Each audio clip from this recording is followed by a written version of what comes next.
하나님은 영이시니 예배하는 자가 영과 진리로 예배할지니라. 아멘.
내 삶의 주인 되시는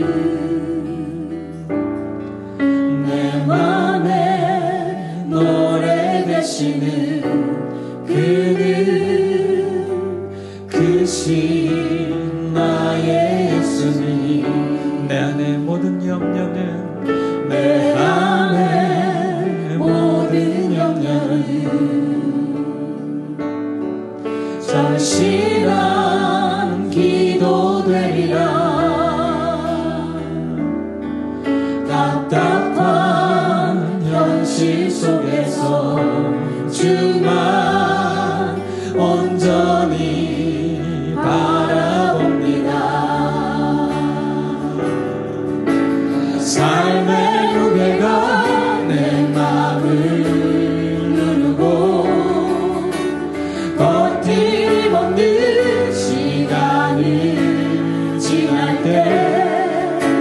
예수만 의지하는 삶 되기 원하네. 주 붙들에 주님 시선을 거두지 않으사 주의 은혜로 강건케 하시네. 예수로 사는 인생 책임져 주시니 주께 맡기네. 내 안의 모든 영령은 내 안의 모든 영령은 정실한 기도되리라.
사랑의 하나님, 주님 안에서 하루하루를 살아가게 하시고 거룩한 이 시간 주님 앞에 나와 예배의 자리에 서게 하시니 감사합니다.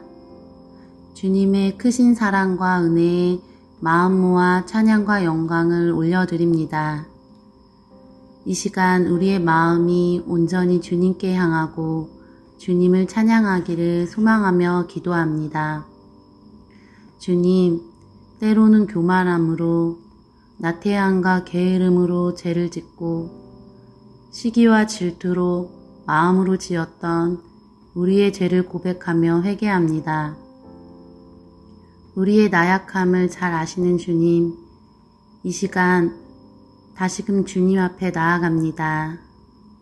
우리의 마음을 깨끗이 씻어주시고 말씀이 양식이 되어 삶을 살아갈 지혜와 힘이 되어 언제나 선한 길로 나아갈 수 있도록 주님 인도하여 주세요. 말씀을 전해주시는 목사님의 영육간의 강건함을 지켜주시옵고 성령이 충만하게 하시어 우리가 말씀으로 은혜 받고 말씀을 통해 위로받게 하시고 하루하루를 살아갈 때 삶 속에서 주님의 영광이 나타날 수 있는 삶을 살아가기를 소망하며 기도합니다. 언제나 주님의 일에 힘쓰고 봉사하시는 여러 성도님들과 목자님들의 삶이 축복되기를 기도드리며 늘사랑교회가 언제나 하나가 되어 선을 이루고 맡은 바 사명을 다하며 주님을 높이고 주님께 기쁨이 되기를 소망하며 기도드립니다. 우리를 사랑하시고 함께 하시는 예수님의 이름으로 기도드립니다. 아멘.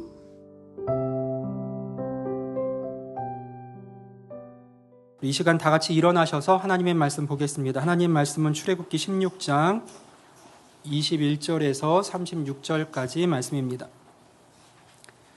무리가 아침마다 각 사람을 먹을 만큼만 거두었고 햇볕이 뜨겁게 쬐면 그것이 쓰러졌더라.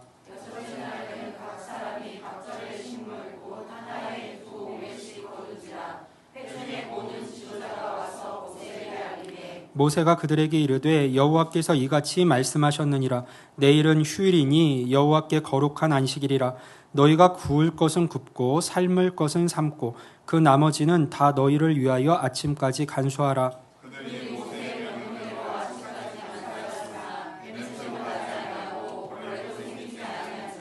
모세가 이르되 오늘은 그것을 먹으라. 오늘은 여호와의 안식일인즉 오늘은 너희가 들에서 그것을 얻지 못하리라.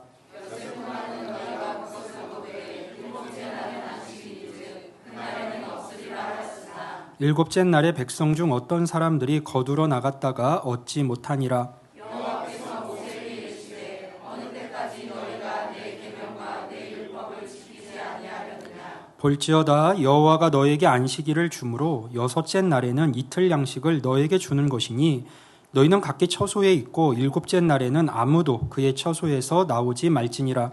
그러므로 백성이 일곱째 날에 안식하니라. 아멘. 이 자리에 앉으시면서 옆 사람과 같이 인사합니다. 잘 오셨습니다. 사랑합니다. 축복합니다. 마라의 쓴물을 단물로 바꾸시는 하나님의 능력과 실만한 물가가 있는 엘림을 예비하신 하나님의 은총을 경험한 이스라엘입니다. 하지만 그들은 얼마 지나지 않아 먹을 것이 없다며 모세와 하나님을 원망하기 시작했습니다. 이스라엘 자손의 원망을 들으신 하나님은 그들을 저녁은 고기로 아침은 떡으로 배부르게 할 것이다 라고 말씀을 하십니다. 그래서 저녁에는 메추라기를, 아침에는 만나라는 이름을 갖게 되는 양식을 내려주시죠. 이후 40년간 만나는 이스라엘 백성들의 주 양식이 됩니다. 하나님은 이스라엘 자손에게 만나를 주시면서 두 가지 이유를 말씀하셨는데요. 첫 번째 이유는 출애굽기 16장 4절에 기록되어 있었습니다. 그때 여호와께서 모세에게 이르시되 보라 내가 너희를 위하여 하늘에서 양식을 비같이 내리리니 백성이 나가서 일용할 것을 날마다 거둘 것이라. 이같이 하여 그들이 내 율법을 준행하나 아니하나 내가 시험하리라. 아멘. 하나님께서는 일용할 양식인 만나를 이스라엘 가운데 비같이 내려주실 텐데 그것을 통해서 그들의 삶을 돌보시고 먹이시면서 그들이 하나님의 율법을 준행하는지 준행하지 않는지 시험하시겠다라고 말씀을 하셨습니다. 그러니까 삶의 양식이 채워졌을 때 하나님의 백성 이스라엘이 과연 돌보시는 그 하나님을 신뢰하면서 하나님의 입에서 나오는 말씀을 지키며 살아가는지 그렇지 않은지를 보시겠다라고 말씀하신 것이죠. 두 번째 이유는 출애굽기 16장 12절에 기록이 되어 있습니다. 내가 이스라엘 자손의 원망함을 들었노라. 그들에게 말하여 이르기를 너희가 해질 때에는 고기를 먹고 아침에는 떡으로 배부르리니 내가 여호와 너희의 하나님인 줄 알리라 하라 하시니라. 아멘. 하나님은 이스라엘 자손들에게 필요한 양식을 날마다 공급해 주실 겁니다. 그리고 그렇게 하시는 이유 중 하나는 그들로 하여금 내가 여호와 너희의 하나님인 줄 알게 하시기 위함입니다. 매일 경험되는 만나를 통해서 그들의 삶을 책임지고 계시는 분이 누구인지를, 하나님이 어떠한 관심과 사랑으로 함께하고 계신지를 배우게 하시겠다는 것이죠. 이러한 말씀들을 통해서 우리는 만나가 단순히 이스라엘 자손들의 배고픔을 해결해 주기 위한 방편이 아니었다는 것을 알게 됩니다. 굶주리고 있는 그들을 먹이기 위해서 주신 것만은 아니라는 것이죠. 하나님의 백성된 자들이 그것을 통해서 알고 깨달아야만 하는 것이 있었던 것이고, 하나님께서 그들에게 만나를 주신 이유는 따로 있었던 겁니다. 그러니까 더 중요한 이유가 있었던 것이죠. 그들이 먹고 배부를 만한 양식을 주실 때에 단순히 그들의 배를 채우는 데 이유와 목적이 있었던 것이 아니라 그것보다 더 중요한 이유가 있었던 겁니다. 그렇다면 그 만나를 먹으면서 이스라엘 백성들은 무엇에 집중해야 했을까요? 자신들의 배를 채우는 그 만나에 집중해야 했을까요? 아니면 그 만나를 주신 하나님의 또 다른 뜻에 집중하며 광야길을 걸어야 했을까요? 이스라엘 사람들은 자신들을 애굽에서 건져내신 하나님을 자주 원망했습니다. 원망의 이유는 자신들의 삶에 필요한 것, 즉 먹고 마시는 것이 충분하지 않다는 데 있었어요.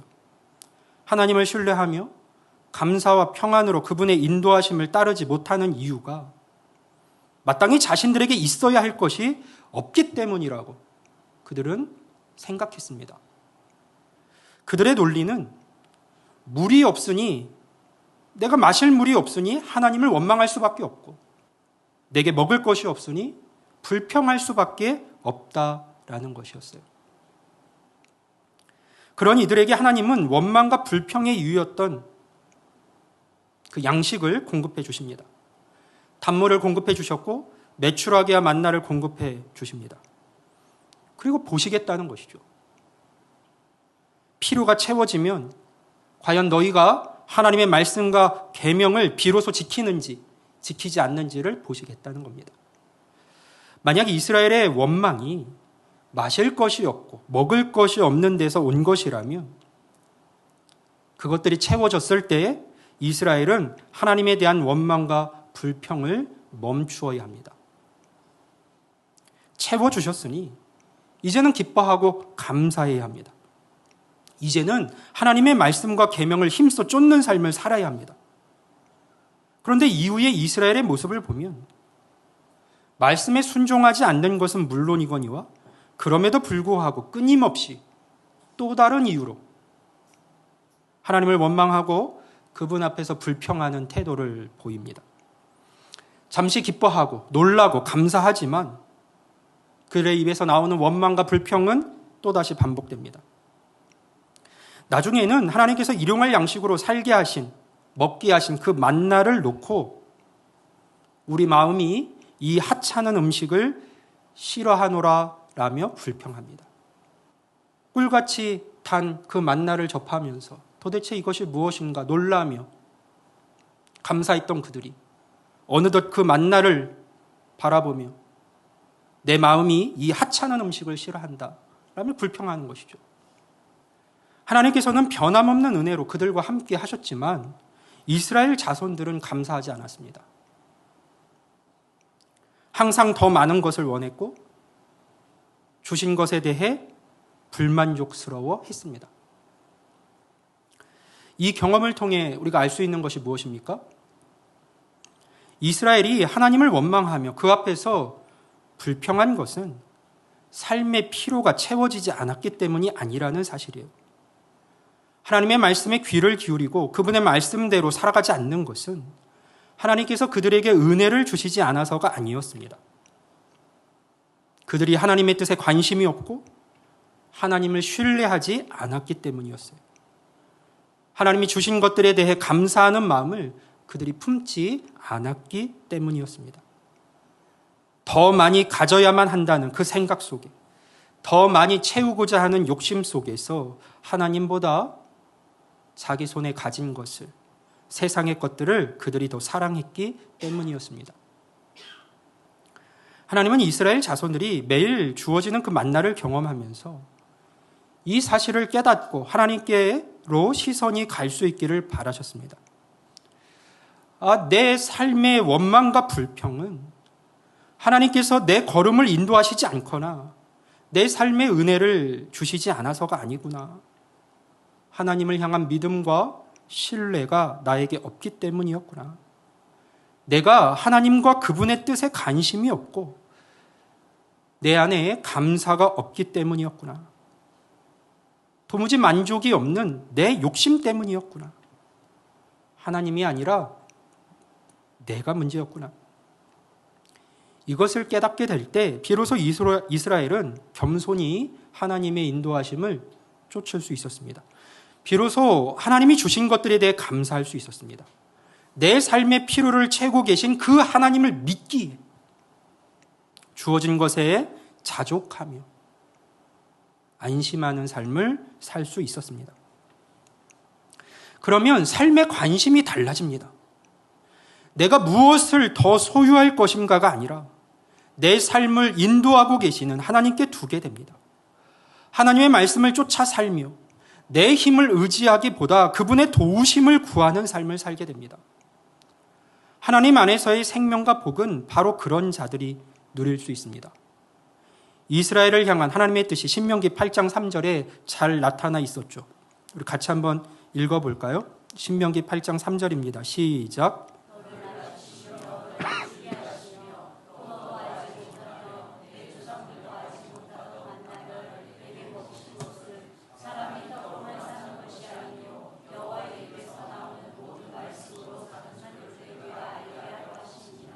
아멘. 사람에게 떡은 반드시 필요합니다. 먹고 살아야 하니까요. 그런데 그 먹거리를 제공하신 분은 하나님이십니다. 하나님께서 만나를 날마다 내려주셨습니다. 따라서 인생을 살아가는 자들이 더 중요하게 여기며 마음을 써야 하는 것은 떡이 아닙니다. 그 떡을 공급하시는 하나님이시고 그분의 입에서 나오는 말씀들입니다. 나를 살게 하는 말씀들인 것이죠. 말씀대로 살아갈 때 비로소 오늘 내가 먹는 그 만나가 떡이 의미 있어지는 겁니다. 단순히 배불리는 양식이 아니라 내 삶에서 참된 의미로 그 떡이 주어지는 것이죠. 말씀을 쫓아 살아갈 때 비로소 그 떡을 주신 하나님의 뜻을 우리는 발견할 수 있습니다. 말씀을 신뢰하며 나아가야 하나님께서 이끄시는 땅에 들어갈 수 있고 하나님께서 예비하신 생명과 복도 누릴 수가 있습니다. 이스라엘 자손에게 떡이 어떻게 주어졌는지 생각해 보세요. 그들에게 떡을 주시겠다는 하나님의 말씀에 의해서 주어졌습니다. 그 하나님의 말씀에 의해서 그들이 날마다 그 만나를 경험할 수 있었던 거예요. 따라서 중요한 것은 떡이 아니라 하나님이고 그분의 말씀입니다. 하나님은 당신의 백성 이스라엘이 그 사실을 깨달아 알기를 원하셨습니다.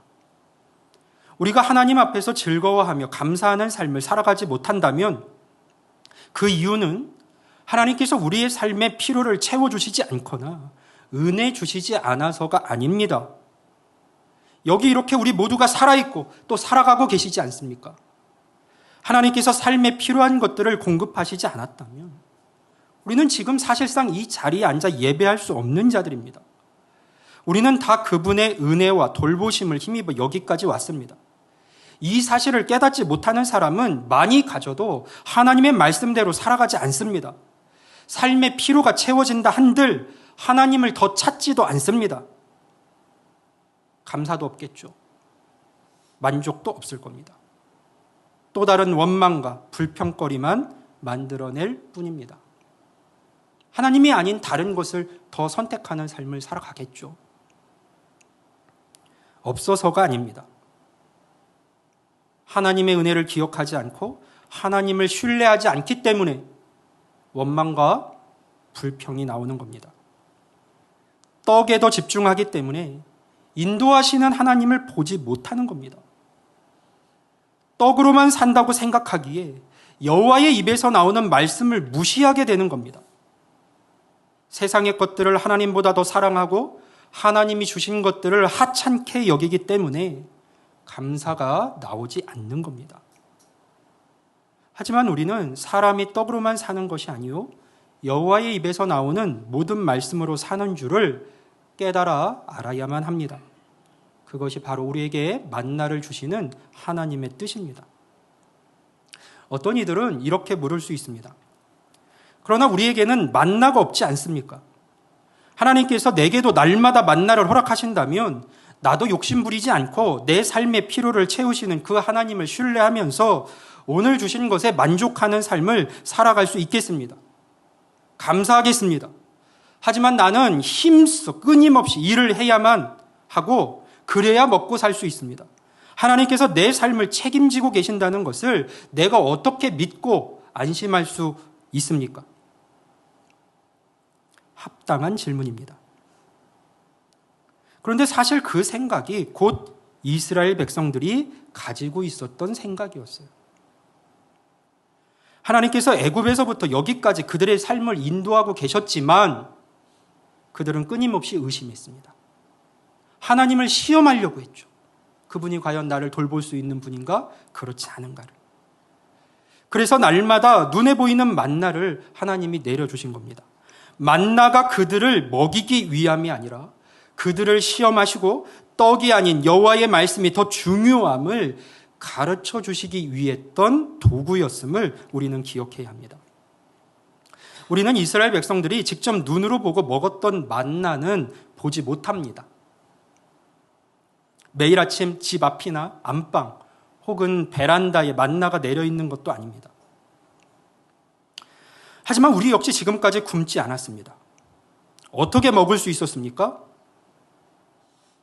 우리는 내가 일을 해서라고 생각할지 모르지만 성경은 그것도 하나님의 은혜로라고 말합니다. 여호수아 5장 10절 이하의 사건을 들려드립니다. 광야 생활을 마친 이스라엘 자손이 드디어 요단강을 건너서 가나안 땅을 밟고 길갈이라는 곳에서 첫 유월절을 지내게 되었습니다. 약속의 땅 가나안에서 지키는 첫 유월절이고 이스라엘 자손들은 그곳에서 처음으로 가나안 땅의 소산물로 만든 무교병과 볶은 곡식을 먹게 됩니다. 광야 생활을 하는 동안에는 농사를 지을 수가 없었어요. 땅에서 나는 걸 먹을 수 없었습니다. 움직여야 했고 말 그대로 광야니까요. 그래서 그 40년 동안 이스라엘은 하나님께서 공급해 주시는 만나를 먹으며 살았습니다. 그랬던 그들이 약속의 땅 가나안에 들어와서 처음으로 그 땅의 곡식을 먹게 된 것이죠. 그리고 여호수아 5장 12절에서 성경은 이렇게 말씀합니다. 또 그 땅의 소산물을 먹은 다음 날에 만나가 그쳤으니 이스라엘 사람들이 다시는 만나를 얻지 못하였고 그 해에 가나안 땅의 소출을 먹었더라. 아멘. 가나안에 들어간 후로는 무려 40년 동안 날마다 주어졌던 만나가 그쳤습니다. 왜 그렇습니까? 이제는 이스라엘에게 땅이 기업으로 주어졌기 때문이에요. 농사를 지어 먹고 살 수 있는 그 땅이요. 하나님께서 경작할 수 있는 땅을 그들에게 주셨고 그곳에서 농사를 지으며 먹고 살게 하셨기 때문입니다.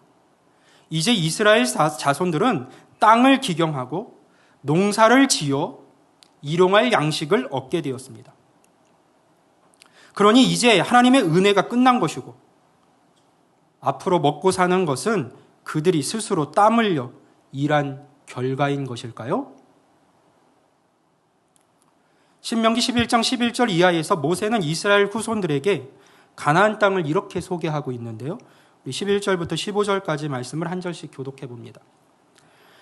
너희가 건너가서 차지할 땅은 산과 골짜기가 있어서 하늘에서 내리는 비를 흡수하는 땅이요.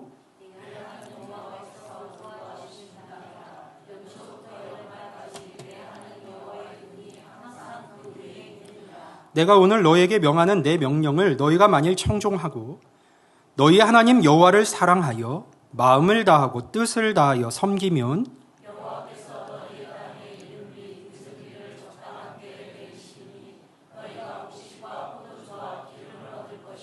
또 각축을 위하여 들에 풀이 나게 하시리니 내가 먹고 배부를 것이라. 아멘. 가나안 땅은요, 애굽과 달리 산과 골짜기가 많고 비를 흡수하는 땅이었습니다. 비를 흡수한다고 하니까 좋은 땅이라고 생각하시면 안 됩니다. 물이 다 빠져나가는 땅이라는 거예요. 한마디로 말해서 농사 짓기 힘든 땅이라는 말입니다. 땅이 비를 다 흡수해버려서 물이 없습니다. 물이 없는데 농사를 어떻게 지을까요? 방법은 하나밖에 없는 것이죠. 하나님께서 제때에 비를 내려주셔야 합니다. 하나님은 연초부터 연말까지 그 땅을 지켜보아 주신다고 말씀하셨어요. 그리고 적당한 때에 이른 비와 늦은 비를 내려주시겠다라고도 하셨습니다. 그 결과로 이스라엘 자손들로 하여금 곡식과 포도주와 기름을 얻게 하시고 가축을 위한 풀도 나게 하실 것이다 라고 말씀을 하셨습니다. 광야에서 만나를 먹고 배불렀듯이 이제 이스라엘 자손들은 그 땅에서 나는 것들을 먹으며 배부를 겁니다. 이스라엘 자손들이 그 땅에서 땀 흘려 수고한 것은 맞습니다. 하지만 하나님께서 땅을 기업으로 허락해 주시지 않았다면 그들은 애초에 농사를 지을 수가 없었습니다. 하나님께서 때에 맞는 비를 내려주시지 않는다면 그들의 애씀과 수고는 다 헛된 것이 될 수밖에 없었습니다. 그러니 그곳에서 일하면서 먹고 살 수 있음이 누구의 은혜입니까? 하나님의 은혜입니다. 가나안이 이스라엘 자손에게 젖과 꿀이 흐르는 땅일 수 있었던 이유는 그 땅의 토질이 좋아서가 아니었습니다. 하나님의 눈이 처음부터 끝까지 그 땅에 머무르고 하나님의 은혜로 사라지는 땅이었기 때문이에요. 따라서 그들이 농사를 짓고 수고하여 거둔 양식은 사실상 하나님께서 그들에게 내려주신 만나의 또 다른 형태였을 뿐입니다. 우리 역시 마찬가지입니다. 하나님께서 일용할 양식을 공급해 주시지 않으면 우리는 살 수 없습니다. 내가 내 힘으로 수고하고 일해서 먹고 사는 것 같아도 그 일터와 그 일을 할 수 있는 상황과 지혜와 힘을 허락해 주신 분은 하나님이십니다. 그 수고의 결과를 주신 분도 하나님이십니다. 따라서 우리는 일상에서 내 삶을 책임지고 계신 그 하나님을 의지하며 감사해야 하는 것이고 그분의 말씀에 더욱 귀 기울이고 순종하는 일에 힘을 써야 하는 것이죠. 적당한 이른 비와 늦은 비는 누가 내려주십니까? 하나님이 주셔야 되는 거예요. 이런 깨달음을 위해서 하나님은 만나를 주시면서 세 가지 원칙을 말씀하셨습니다. 첫째는 먹을 만큼만 거두라는 것이었어요. 둘째는 아침까지 만나를 남겨두지 말라는 것이었습니다.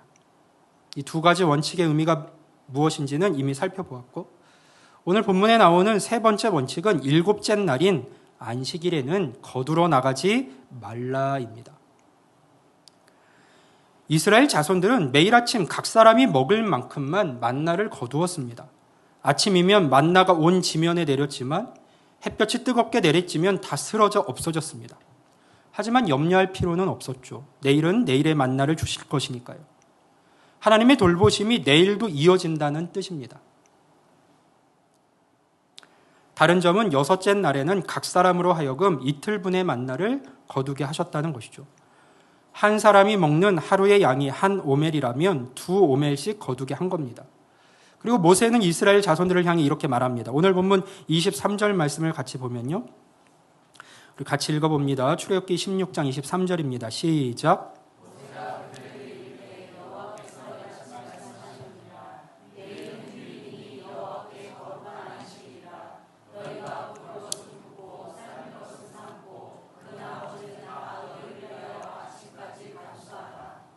아멘.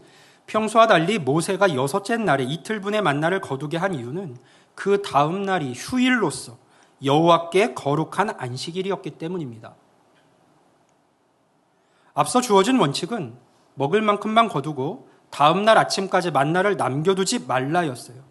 그런데 여섯째 날에는 이틀분을 거둔 후에 떡이든 빵이든 만들어 다음 날 아침까지 간수하라고 모세는 말했습니다. 평소대로라면 다음 날까지 남겨둔 음식은 벌레가 생기고 냄새가 나서 다 버려야 했습니다. 그런데 이번에는 아침까지 남겨둔 음식이 냄새도 나지 않고 벌레도 생기지를 않았습니다. 모세는 이스라엘 자손들을 향해 다시 말했습니다. 25절과 26절 말씀을 보면요. 모세가 이르되 오늘은 그것을 먹으라. 오늘은 여호와의 안식일인즉 오늘은 너희가 들에서 그것을 얻지 못하리라. 엿새 동안은 너희가 그것을 거두되 일곱째 날은 안식일인즉 그날에는 없으리라 하였으나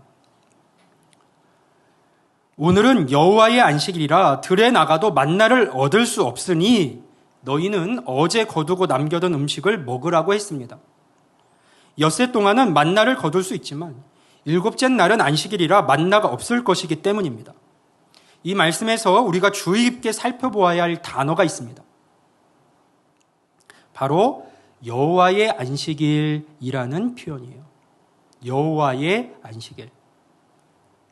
우리는 안식일이라고 하면 6일 동안 열심히 일한 사람들을 하루는 쉬라고 하나님께서 정해놓으신 날이라고 생각하곤 합니다. 그래서 안식일에는 가급적 일을 하지 않고 육체적, 정서적인 쉼을 가져야 한다고 생각합니다. 하지만 성경에서 말하는 안식일은 6일 동안 열심히 일한 사람들로 하여금 하루쯤 쉬고 체력을 회복하게 하시기 위해 주어진 날이 아닙니다. 물론 성경의 표현대로 안식일인 일곱째 날은 휴일이고 쉼이 있는 날인 것은 맞습니다. 말 그대로 안식일입니다. 중요한 것은 그 날이 누구의 날이냐 하는 것이에요. 누가 쉬고 누가 안식하는 날인가 하는 겁니다. 성경은 그 날이 여호와의 안식일이라고 분명히 밝히고 있습니다. 즉 인간이 아니라 하나님이 안식하고 하나님이 쉬시는 날인 것이죠. 이 문자 그대로 하면요. 주인공이 하나님이시라는 말이에요. 그래서 23절에도 내일은 휴일이니 여호와께 거룩한 안식일이라 라고 나오고 25절에도 오늘은 여호와의 안식일인즉 오늘은 너희가 들에서 그것을 얻지 못하리라 라고 기록되어 있습니다. 오늘은 여호와의 안식일인즉 너희가 들에서 그것을 얻지 못할 것이다. 일곱째 날은 이스라엘이 쉬는 날이기 때문에 만나를 거둘 수 없는 것이 아닙니다. 이스라엘 백성들이 쉬어야 하기 때문에 만나를 거둘 수 없는 날이 아니에요. 하나님께서 안식하는 날이기 때문에 사람이 들에 나가도 만나를 거둘 수가 없습니다. 하나님이 쉬시니까 만나도 내리지 않습니다. 따라서 아무리 사람들이 나가서 수고하고 만나를 스스로 거두려고 해도 소용이 없습니다. 하나님께서 그날에는 만나를 주시지 않을 거니까요. 우리가 안식일에 쉬는 것은 6일 동안 우리가 수고하며 일했기 때문이 아닙니다. 사실상 우리의 삶의 공급자이신 하나님께서 쉬시기 때문에 우리 역시 그 쉼에 동참하는 것입니다. 그분 없이는 우리의 삶의 피로가 채워지지도 않고 또 열심을 내서 더 거둔다고 한들 그것은 다 벌레가 생기고 냄새가 나서 내가 먹을 것이 없는 것이 되어버릴 것이기에 여호와와 함께 나도 쉬는 것이죠. 창세기 2장 1절 이하에서도 성경은 이 날이 누구의 안식에 초점이 가 있는지 분명히 밝히고 있습니다. 천지와 만물이 다 이루어지니라. 하나님이 그가 하시던 일을 일곱째 날에 마치시니 그가 하시던 모든 일을 그치고 일곱째 날에 안식하시니라. 하나님이 그 일곱째 날을 복되게 하사 거룩하게 하셨으니 이는 그 하나님이 그 창조하시며 만드시던 모든 일을 마치시고 그날에 안식하셨음이니라. 아멘. 이처럼 안식일의 초점은 사람이 아니라 하나님께 맞추어져 있습니다. 여호와의 안식일이고 하나님의 휴일이 곧 안식일입니다. 그럼 이제 묻고 싶을 수 있습니다. 아니, 하나님이 사람도 아니신데 그분도 쉬셔야 합니까? 하나님도 사람처럼 지치십니까? 하나님이 쉬신다면 그분이 쉬시는 동안 이 세상은 어떻게 됩니까? 성경에서 하나님은 졸지도 아니하시고 주무시지도 아니하신다고 말씀하고 있지 않습니까? 맞습니다. 하나님에게는 휴식이나 재충전이 필요치 않습니다. 그분은 영원하시고 모든 것에 충만하신 분이십니다. 그래서 성경이 말하는 안식의 의미를 우리가 이해할 필요가 있습니다. 성경에서 말하는 안식, 히브리어로 샤바트는 일하는 중에 잠깐씩 쉬는 것을 의미하지 않고 완성을 의미하는 단어입니다. 그래서 창세기 말씀에도 보면 이렇게 되어 있는 것이죠. 천지와 만물이 다 이루어지니라. 하나님이 그가 하시던 일을 일곱째 날에 마치시니 그가 하시던 모든 일을 그치고 일곱째 날에 안식하시니라. 하나님께서 안식하셨다는 것은 모든 창조 계획을 당신의 뜻대로 다 이루시고 마치셨다. 즉 완성하셔서 더 이상 새로운 일을 하실 필요가 없다라는 뜻을 가지고 있는 말입니다.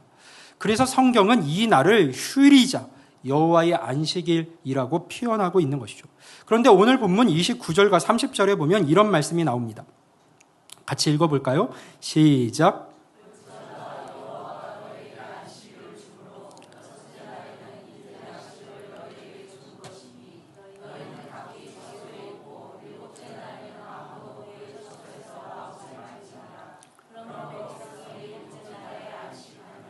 아멘. 여호와의 안식일인데 그 여호와의 안식일을 하나님께서 하나님의 백성인 이스라엘에게 주시는 겁니다.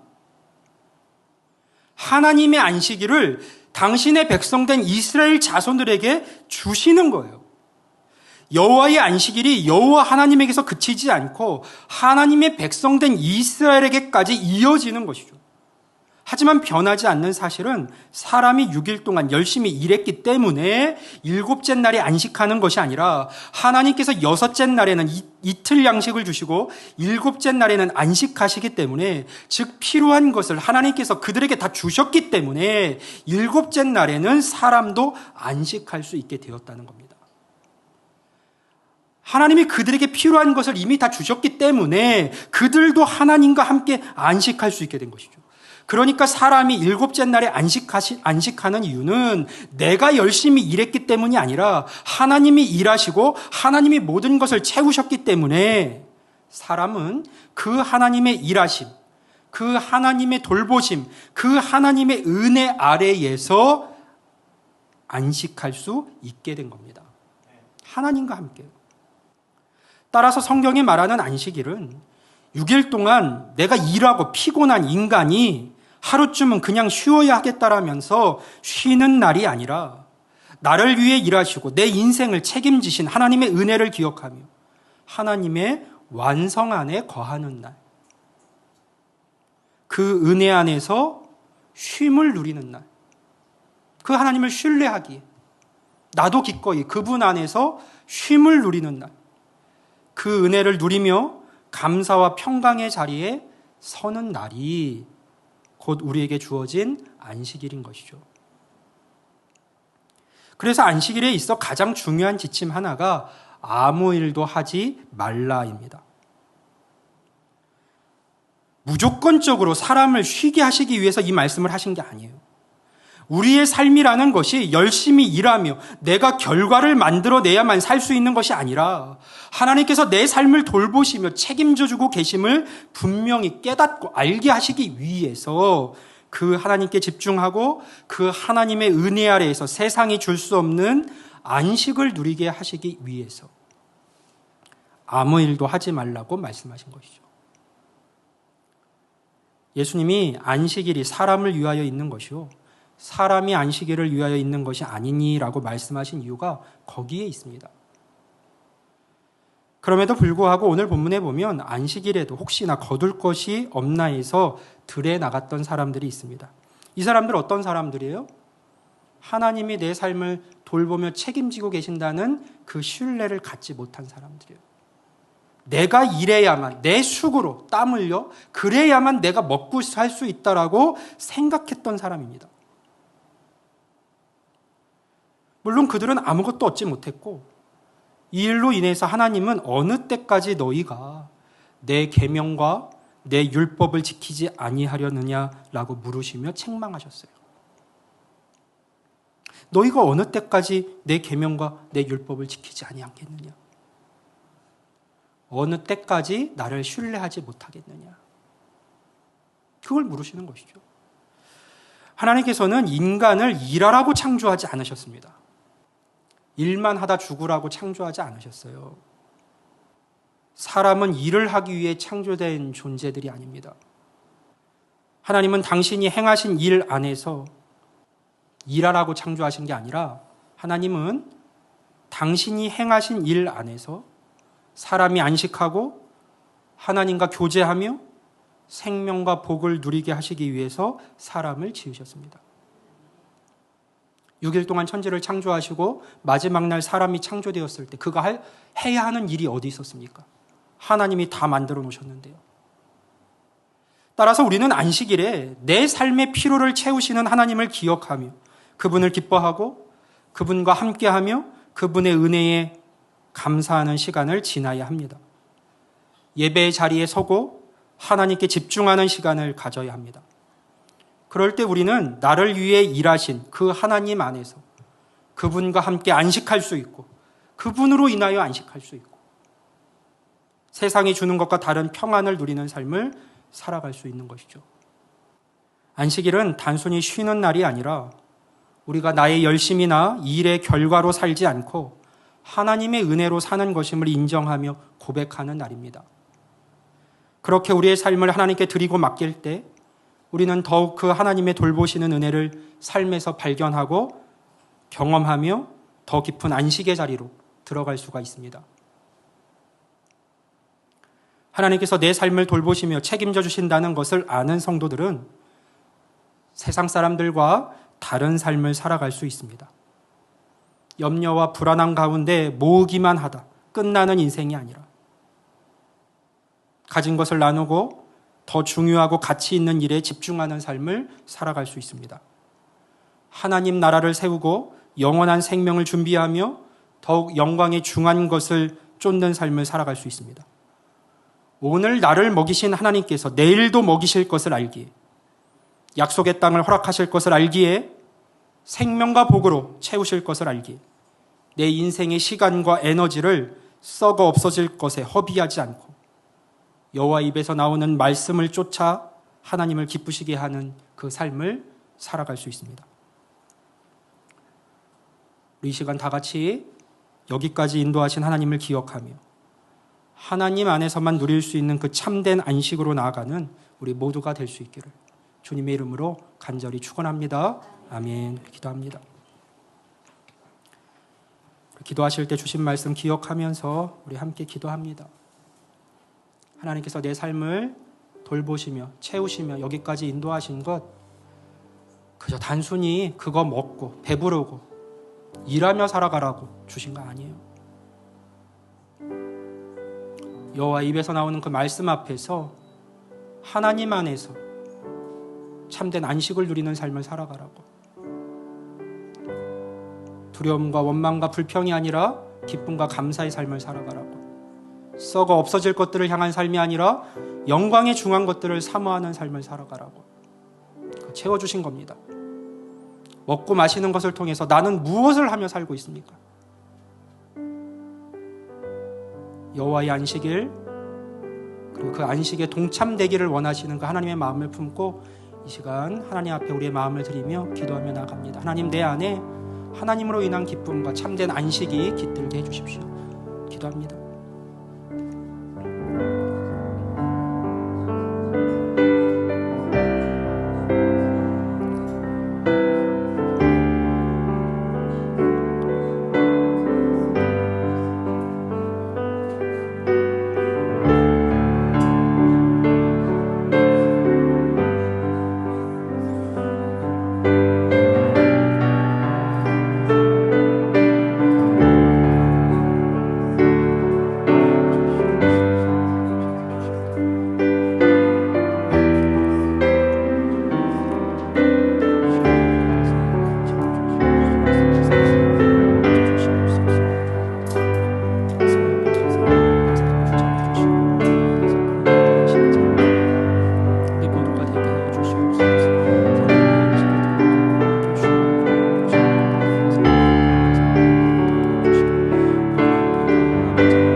또한 나는 주를 섬기는 것에 후회가 없습니다. 함께 찬양하며 우리의 삶과 믿음의 예물 드립니다.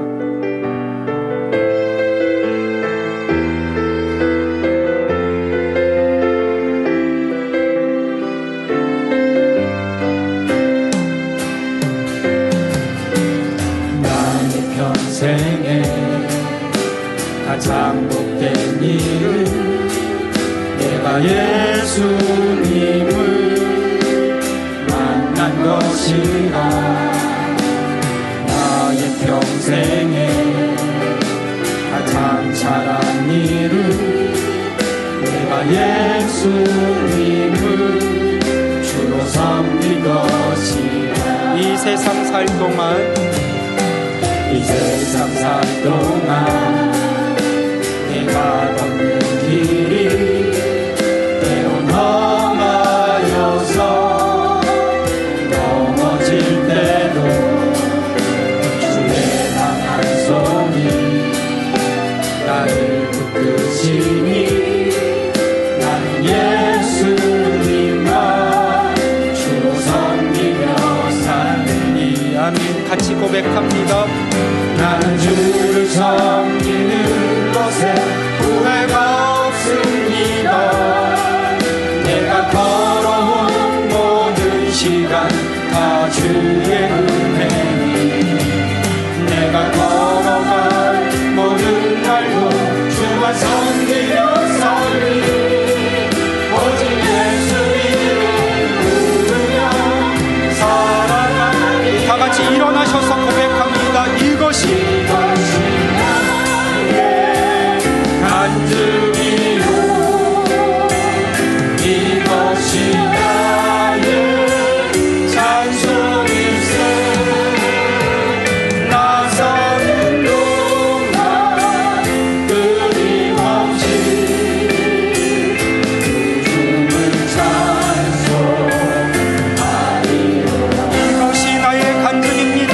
이것이 나의 간증이요 이것이 나의 찬송일세. 나 사는 동안 끊임없이 주를 찬송하리로다.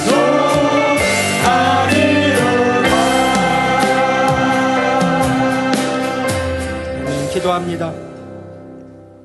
지금 우리 가운데 살아서 역사하시는 하나님 아버지, 인생의 광야길을 걷는 동안에 우리의 그 죄의 본성과 연약함이 또 거짓말을 일삼는 그 악한 것들이 우리의 마음을 흔들며 그저 열심히 일하고 모으며 하나님을 시험함으로 불안하여 염려하고 불평하는 삶을 살아가라고 계속해서 부추기고 있습니다.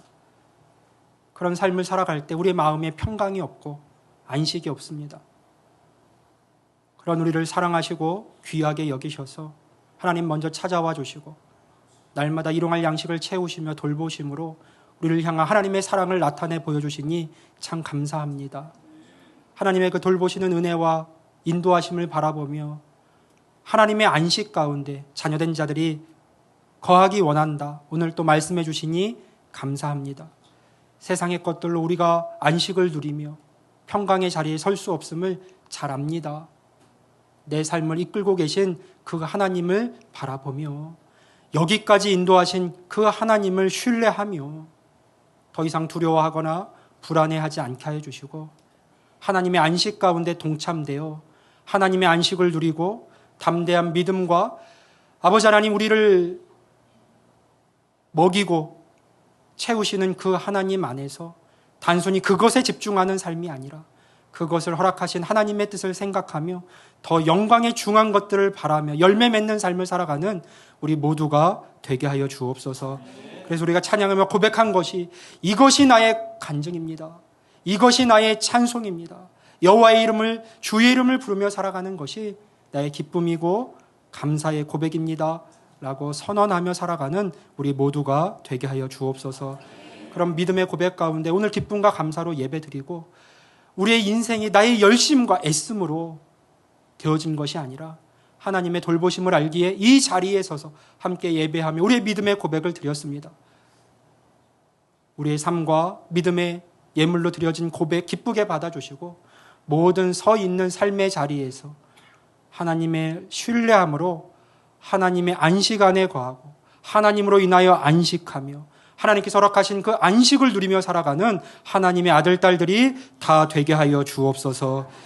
이제는 우리 주 예수 그리스도의 은혜와 아버지 하나님의 무한하신 사랑하심과 성령님의 위로 내주 돌보시는 그 은총이 오늘 함께 기쁨과 감사로 예배하고 믿음으로 하나님의 안식 가운데 거하기를 다시 한번 결심하는 모든 믿음의 권속들 머리 위에, 삶 위에, 가정과 직장과 자녀들의 인생 가운데 이제로부터 영원토록 함께 하시기를 간절히 축원하옵나이다. 아멘.